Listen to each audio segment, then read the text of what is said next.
দেৰগাঁৱত booth সন্মিলনীত উপস্থিত থাকিবলৈ আহিছোঁ। আজি প্ৰায় ৭৯টা বুথ কমিটি আছে। তাৰে পৰা যিমানখিনি টাৰ্গেট দিছিলে আহিছে, প্ৰায় ২,৫০০ বুথ কৰ্মী ইয়াত সমবেত হৈছে। আৰু প্ৰত্যেকটো বুথ লেভেল যিটো সন্মিলনী বা সমষ্টিভিত্তিক হৈ আছে, তাতে মই দেখিছোঁ ব্যাপকভাৱে এটা সফল আৰু এনেকুৱা উৎসাহ আৰু এনেকুৱা এটা উদ্যম থকা কৰ্মীসকল দেখিবলৈ পাইছোঁ। UPPL 2015 চনত যিটো আৰম্ভ কৰিছিলোঁ মই প্ৰতিষ্ঠাপক সভাপতি হিচাপে, আজি 10টা বছৰৰ ভিতৰতে এটা শক্তিশালী দলত পৰিণত হৈছে। আৰু মই ভাবোঁ যে সম্ভাৱনা থকা দল হিচাপে BTR অঞ্চলত UPPL একমাত্ৰ। DPF ডাউনত গ'ল, DPF আৰু উঠিব নোৱাৰে। আৰু অন্য দলবিলাকে ইয়াত শাসনৰ বাকধৰি বা ক্ষমতা দখল কৰিব পৰাকৈ শক্তি আহৰণ কৰিব পৰা নাই। কিন্তু UPPL আজি প্ৰতিটা সমষ্টিতে ইমান শক্তিশালী এটা দল হিচাপে উঠিছে বা থিয় দিছে। মই ভাবোঁ যে অনাগত নিৰ্বাচনত UPPL দলে 40টা সমষ্টিতে প্ৰতিদ্বন্দ্বিতা কৰাৰ কথা ঘোষণা ইতিমধ্যে কৰিছে আমাৰ দলৰ সভাপতিয়ে। চূড়ান্তভাৱে যেতিয়া আনুষ্ঠানিক সিদ্ধান্ত হ'ব, তেতিয়া এটা দুটা এফাল সিফাল হ'লেও এইটোৱেই মূল এটা লক্ষ্য। তো মই ভাবোঁ যে ইয়াত একক সংখ্যা গৰিষ্ঠতা লৈ UPPLে চৰকাৰ গঠন কৰিব পৰা এটা পজিশ্যন পাব। আনফালেদি আমাৰ এলায়েন্স সম্পৰ্কে বহুত প্ৰশ্ন হয়।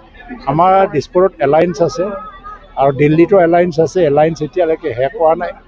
দিল্লীৰ এলায়েন্সটো 2029লৈকে চলিব। সেইকাৰণে কাউন্সিলত কিন্তু আমি সব দলে এটা সিদ্ধান্ত লৈছে যে অকলে প্ৰতিদ্বন্দ্বিতা কৰাৰ। তথাপিও UPPL দল অকলশৰীয়া এটা দল নহয়। ইয়াৰ লাখ লাখ জনগণৰ ৰাইজৰ দল আৰু যিটো দেখিছোঁ 5 লাখ ডিজিটেল মেম্বাৰ অলৰেডি হৈ গ'ল। তো ইয়াত যিমানখিনি ভোটৰ প্ৰয়োজন হয় এটা ক্ষমতাত আহিবৰ কাৰণে 8 লাখ বা 9 লাখ এটা দলে যদি পাই যায়, তেতিয়া ক্ষমতাত আহি যায়। 5 লাখে যদি আমাৰ ডিজিটেল মেম্বাৰ, তেতিয়া 3 লাখ বা 4 লাখ ভোট এইটো জনগণৰ ৰাইজ বা আকাংক্ষী সমৰ্থকসকলে আছে। তো সহজতে আমি পাম আৰু আশা কৰোঁ BTCত স্থায়ী শান্তি স্থাপন আৰু উন্নয়নৰ ক্ষেত্ৰত জনগণৰ ৰাইজে আকৌ এবাৰ যিটো শান্তি চুক্তি স্বাক্ষৰিত কৰাত এই নেতাসকলৰ হাততে BTRৰ বাকজৰি আকৌ দিবলৈ ইচ্ছুক। সেইকাৰণে আমি পূৰ্ণ উদ্যমেৰে কাম কৰি আছোঁ। যোৱাকালি দেখিছোঁ আমাৰ মাথুৰ ৰিজৰ্টত অসমৰ মন্ত্ৰী আপোনাৰ মন্ত্ৰী নিশ্চয় জানো আমি এনেকুৱা এটা কিবা এটা কথা লৈ তেওঁলোকে আলোচনা কৰিছে আৰু তেওঁলোকৰ মাজত আগৰ চিনাকি আছে, এটা বন্ধুত্বও আছে। কাৰণ তেওঁলোকে এটা এলায়েন্সৰ গভৰ্ণমেণ্ট আগৰ সময়ত একেলগে কৰিছিল। ইয়াত বিশেষ কোনো ৰাজনৈতিক কথা বতৰা নাই। আৰু যিহেতু এলায়েন্স পলিচি, এইটো দিল্লীৰ আমাৰ BJPৰ যিটো ৰাষ্ট্ৰীয় নেতা, ৰাষ্ট্ৰীয় সভাপতি আৰু অসমৰ মুখ্যমন্ত্ৰী আমাৰ প্ৰমোদ বড়ো, এই তিনিজনৰ মাজতে দলীয় স্থিতিটো লৈ পেলাই কৰা এটা এলায়েন্স, এই হিচাপে এই পৰ্যায়তে আলোচনা হ'ব। তেওঁলোকৰ যিটো ব্যক্তিগত সম্পৰ্ক হিচাপে যিটো লগ ধৰা, কথা বতৰা কোৱা, চাহ খোৱা, এইটো ডাঙৰ কথা নহয়। বাছবাৰীৰ ঘটনাটো সম্পৰ্কত আপোনাক যিহেতু বহুতে বাছবাৰীত যিটো হৈ আছে তাৰ কাৰণে কিন্তু অনুশোচনা কৰিব ৰাইজে। এদিন আদানীয়ে গুচি যাব, তেতিয়া এইবিলাক মানুহে আমাক সপনি দিব, গালি সপনি দিব আৰু আফচোচ কৰিব যে ইমান ডাঙৰ এটা প্ৰতিষ্ঠান আহিছিলে, অনুষ্ঠান আহিছিলে, প্ৰতিষ্ঠান আৰু পুঁজি বিনিয়োগ আহিছিলে, এইটো ধৰি ৰাখিব নোৱাৰাৰ কাৰণে BTRৰ অৰ্থনৈতিকভাৱে লোকচান হৈছে। কাৰণ আজিৰ দিনত ভাৰতবৰ্ষত কোনো ঠাইত দেখা নাপাওঁ যে ইণ্ডাষ্ট্ৰী আহিলে ইণ্ডাষ্ট্ৰী নালাগে। আৰু ইণ্ডাষ্ট্ৰী অহাটো চবেই বিচাৰিছে। এতিয়া যদি আমিতো জবৰদস্তিকৈ নিদিওঁ, কাৰোবাৰ মাটি খাৰি লৈ, কাৰোবাৰ জীৱন লৈ পেলাই আমি ইণ্ডাষ্ট্ৰী বনাবলৈ যোৱা নাই।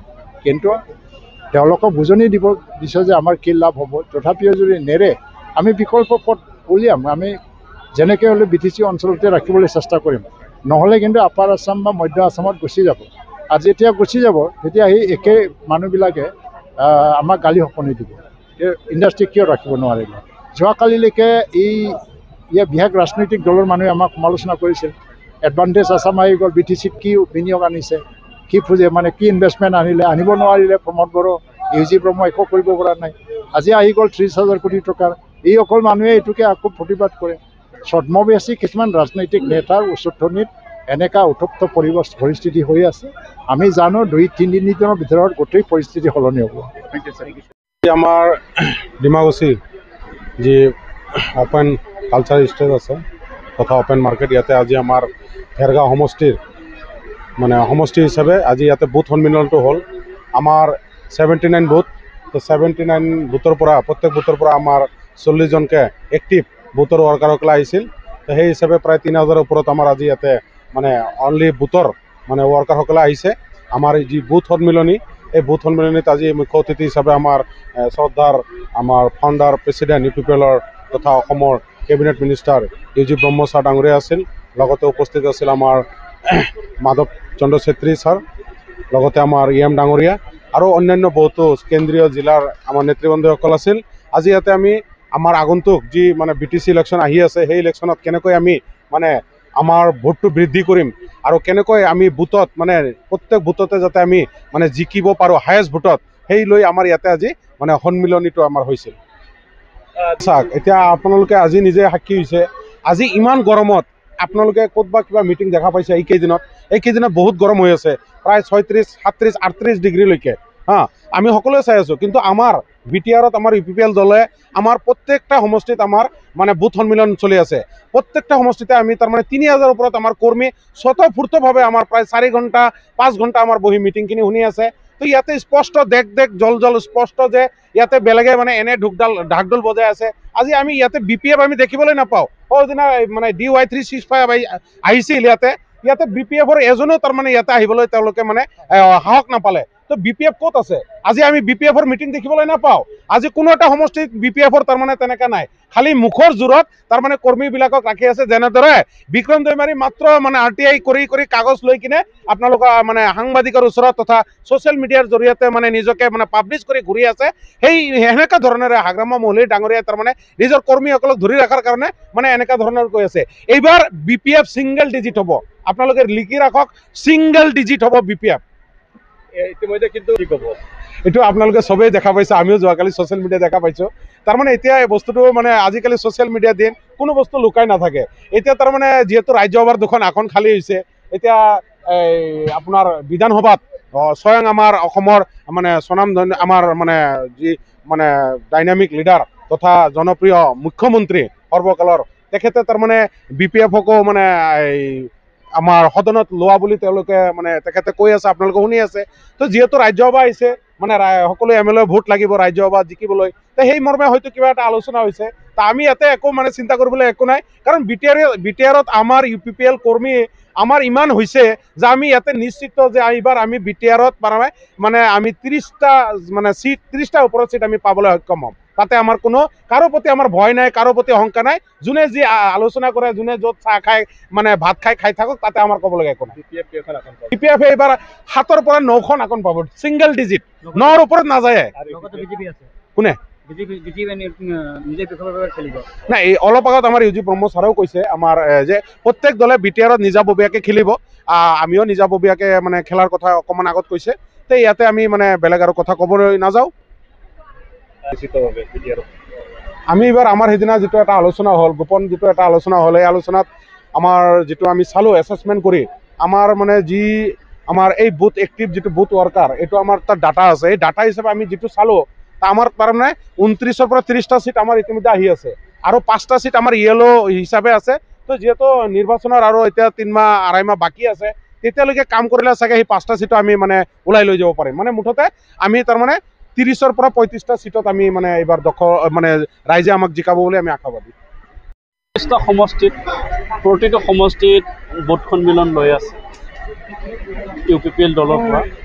UPPL দলৰ সভাপতি তথা BTR প্ৰধান শ্ৰীযুত প্ৰমোদ বড়ো ডাঙৰীয়াৰ তেখেতৰ নেতৃত্বত চলি থকা চৰকাৰ আৰু দল দুটাও আমাৰ সমান্তৰালভাৱে ভালকৈ চলি আছে। আৰু BTRৰ লাখ লাখ জনসাধাৰণে UPPL দলক ইতিমধ্যে আঁকোৱালি লৈছে। আৰু আমি প্ৰতিটো সমষ্টিত আমাৰ বুথ পৰ্যায়লৈকে কাৰ্যকৰ্তাসকল তেওঁলোকৰ লগত চা চিনাকি, লগতে তেওঁলোকৰ লগত আমাৰ মত বিনিময় আৰু দলীয় কিছুমান বিষয়ক লৈ পেলাই আমি পৰ্যালোচনা কৰিছোঁ। ঠিক তেনেকুৱা আজিও আমাৰ 32 নং ভেৰগাঁও সমষ্টিৰ অন্তৰ্গত আমাৰ 79টা বুথ কমিটি তথা 14টা আমাৰ প্ৰাইমাৰী গোটেইখিনি কাৰ্যকৰ্তাক লৈ পেলাই ডিমাকুচি বজাৰ খোলাত আজি বুথ সন্মিলন উপস্থিত হৈছিলে। 3000তকৈ অধিক বুথৰ কাৰ্যকৰ্তা উপস্থিত আছিলে। যথেষ্ট আনন্দিত হৈছোঁ আমি। আমাৰ আজিৰ এই কাৰ্যসূচীত অসমৰ সন্মানীয় কেবিনেট মন্ত্ৰী ইউ জি ব্ৰহ্ম ডাঙৰীয়া, আমাৰ BTCLA স্পীকাৰ কাতিৰাম বড়ো ডাঙৰীয়া, আমাৰ MCLA তথা আমাৰ দলৰ সাধাৰণ সম্পাদক মাধৱ চেত্ৰী ডাঙৰীয়া আৰু আমাৰ কেন্দ্ৰীয় বিষয়ববীয়া তথা নেতাসকল উপস্থিত আছিলে। 20তে ফেক্টৰ হোৱা নাছিলে, গতিকে 25ত ফেক্টৰ হোৱাৰ কোনো কথাই নাই। কাৰণ আমি 2020ত আমাৰ কোনো চৰকাৰী কোনো পজিশ্যন নাছিলে। UPPL হিচাপে আমাৰ PCDC চেয়াৰমেনটো বাদে দিয়ক, আমাৰ মেম্বাৰো নাছিলে। সেই হিচাপে আমি 32 নং ভেৰগাঁও সমষ্টিত UPPL দলে সকলো ৰাইজৰ সহায় সহযোগিতা, আমাৰ দলৰ কাৰ্যকৰ্তাসকলে যথেষ্ট কষ্ট কৰি পেলাই 2020ত আমি BPFতকৈ 7000 বেছি ভোট পাই পেলাই আমি জিকিছিলোঁ। তথা প্ৰায় 19,000 প্ৰায় 20,000 ওচৰা-ওচৰি ভোট পাই পেলাই আমি জিকিছিলোঁ। গতিকে এতিয়া আমি 32 নং ভেৰগাঁও সমষ্টিত আমি EM হিচাপে আমি কাম কৰিলোঁ। 4-4টা বছৰত ৰাইজৰ উন্নয়নৰ কাৰণে কাম কৰিছোঁ আৰু ৰাইজৰ লগত থাকি কাম কৰিছোঁ। মাটি বাৰীৰ সমস্যাৰ পৰা আদি কৰি সকলো দিশত আমি কাম কৰিছোঁ। শিক্ষা, স্বাস্থ্য, ৰাস্তা ঘাট, আন্তঃগাঁথনি। গতিকে ৰাইজে যথেষ্ট আঁকোৱালি লৈছে আৰু সেই হিচাপে আমি বিশ্বাসী। আৰু BPFৰ পৰা 7000 ব্যৱধানত পৰাজিত হোৱা প্ৰাক্তন ডেপুটি স্পীকাৰ নেলছন বড়ো ডাঙৰীয়া ইতিমধ্যে UPPL দলত যোগদান কৰিছে আৰু তেওঁ অকলে যোগদান কৰা নাই, তেওঁৰ লগত বহুত সতীৰ্থক লৈ পেলাই আমাৰ দলত আহিছে। গতিকে আমাৰ UPPL দল ভেৰগাঁও সমষ্টিত যথেষ্ট শক্তিশালী আৰু আমি বহুতখিনি বিশ্বাস নাই। এইটো নিৰ্বাচনী দংগা বুলি নহয়, আমাৰ যিহেতু সিদ্ধান্ত আছে কেন্দ্ৰীয় কমিটিৰ পৰা যে 40টা সমষ্টিত বুথ সন্মিলন ল'ব লাগে আৰু সেই হিচাপে লৈছোঁ আমি। আৰু আমি আশাবাদী, কাৰণ 40টা সমষ্টিত প্ৰতিটো সমষ্টিত বুথ পৰ্যায়ৰ কৰ্মীসকলে যথেষ্ট আশা আৰু উদ্দীপনাৰে তেওঁলোকে অংশগ্ৰহণ কৰিছে। আজিতো মোৰ সমষ্টিত মই MCLA হিচাপে আছোঁ। MCLA নোহোৱা সমষ্টিতো হাজাৰ বুথ কৰ্মীয়ে UPPLৰ পৰা অংশগ্ৰহণ কৰিছে। গতিকে আমি যথেষ্ট আশাবাদী।